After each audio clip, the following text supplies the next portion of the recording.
For most coaster enthusiasts, 2020 was a bust in terms of traveling and expanding coaster counts. For myself, it could have been worse. Even if I missed out on 5 or so new parks, I still got to add 17 new coasters to my list.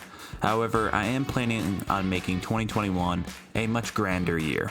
Pandemic, work, and life will obviously be factors here, but let's take a look.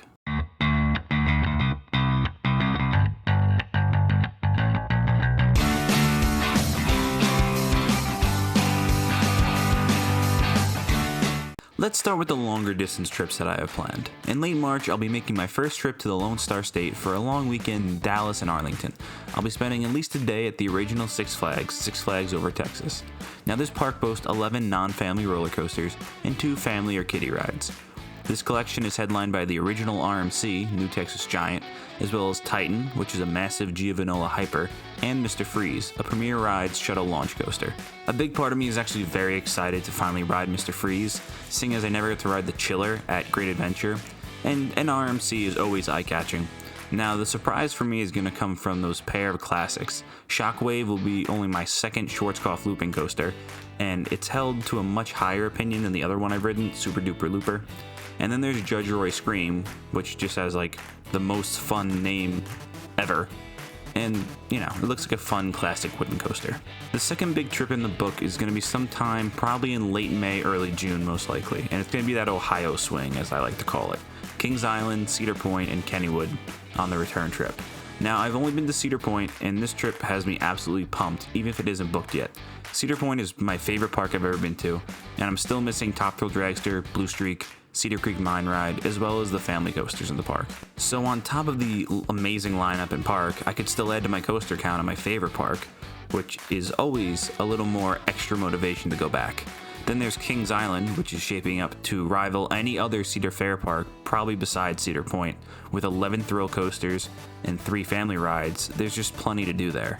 Now, I plan on spending multiple days here so I can get plenty of re-rides on the new for 2020 Orion, the Iconic Beast, as well as all the other amazing rides in the park. Diamondback, Mystic Timbers, Banshee, Bat, they all seem fantastic, and the quality here really can't be overstated. The only thing I see this park really missing is probably an RMC or maybe a modern sit-down looper from a manufacturer like Gerstlauer. Even with those holes, I really expect this to probably be my second favorite park that I've ever been to, or at least very close. Finally, the trip would end in Kennywood, home of Phantom's Revenge, Steel Curtain, and 3 90-plus-year-old classic wooden roller coasters.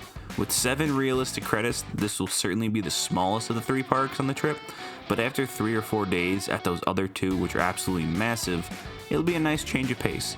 Phantom's airtime has really been something of a legend for a while now, and the addition of the massive looping Hyper Steel Curtain finally makes it worthy top 2 that will really drive me to finally visit this park. Even so, I think Skyrocket is probably the most intriguing ride here. It's never really talked about, and it looks pretty solid. It was the prototype for Premiere for the Skyrocket 2s and Full Throttle, so it should be a lot of fun. After that, the major trips become much more uncertain. There are 3 other locations I could really see myself hitting up that are a little further away, but I'd say it's probably going to be 1 out of the 3 that would happen. They would either be Six Flags Over Georgia, Carowinds, or Canada's Wonderland. Now, all 3 would be amazing trips with very different feels. Carowinds obviously boasts Fury, which is easily one of the best coasters in the world. Over Georgia was one of the parks I missed last year, and it has a really unique lineup headlined by an RMC, a B&M Hyper, and just a lot of solid supporting coasters. But it's also called one of the nicer Six Flags parks by many enthusiasts. Then there's Canada's Wonderland, which obviously has a plethora of coasters and would probably be accompanied by a stop at Darien Lake as well. So if any of these 3 shake out, I'd be more than happy to go. A bit of a wild card could be a Florida trip as well. Now, my biggest holdback is I want to wait till I can go to both Tampa and Orlando in one trip. For now, I can't rent a car at a reasonable rate, so it really isn't possible to go to both Busch Gardens and Universal. That being said, I could see myself going down to Orlando for a quick weekend to experience Velocicoaster once it opens in the summer. If Iron Gwazi opens at some point this year, I could see the same thing happening for Tampa as well. As for some smaller trips I could take, I'm hoping to knock off some local spots that I just somehow have never visited.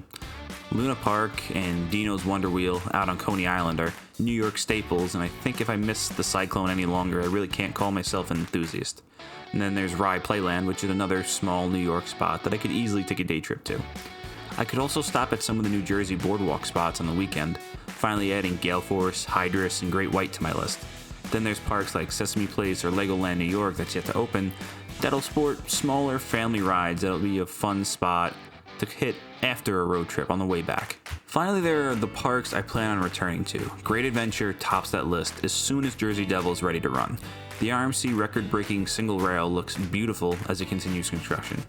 HersheyPark is always a must-do, and with Stormrunner down in 2020, I'm really dying to go back and experience my favorite launch again. Lastly, you have a mix of either Six Flags New England, Dorney Park, and Lake Compounce, which are all respectively close and fun spots. Dorney has 2 missing credits for me as well, so again, a little more motivation to go back. So overall, the goal is to probably hit 7 to 9 parks with a reasonable range of credits near 50 roller coasters, with maybe a couple new for 2021s. If I get lucky, that number could climb even higher, but I'm not going to get my hopes too high. I anticipate my favorite new credit to either be Orion at Kings Island or Jersey Devil at Six Flags Great Adventure, depending on what other wildcard parks I get to, if any. That being said, I really am dying to experience a single rail coaster. Ever since Railblazer and Wonder Woman opened in 2018, I've seen them and just really wanted to go, but they're so far from me. Now, I'm just so happy there's one actually coming to my home park that I can ride really whenever I want to. Oh, and between recording and editing, I decided to hit up American Dream for Nickelodeon Universe for the second time over this weekend. So if I'm lucky, Slime Streak will be open, and I can finish up all my credits at the park, so wish me luck. So that's gonna wrap it up for this week. Where are you guys planning on going after such a down 2020 year? I hope all your plans work out and you don't miss a single credit. I hope every ride doesn't go down for maintenance. For more coaster content, news, and video updates, check out Island Coasters on Instagram. Feel free to subscribe so you miss any more content from these parks in the coming year. Till next week, that's all from the shores of Island Coasters.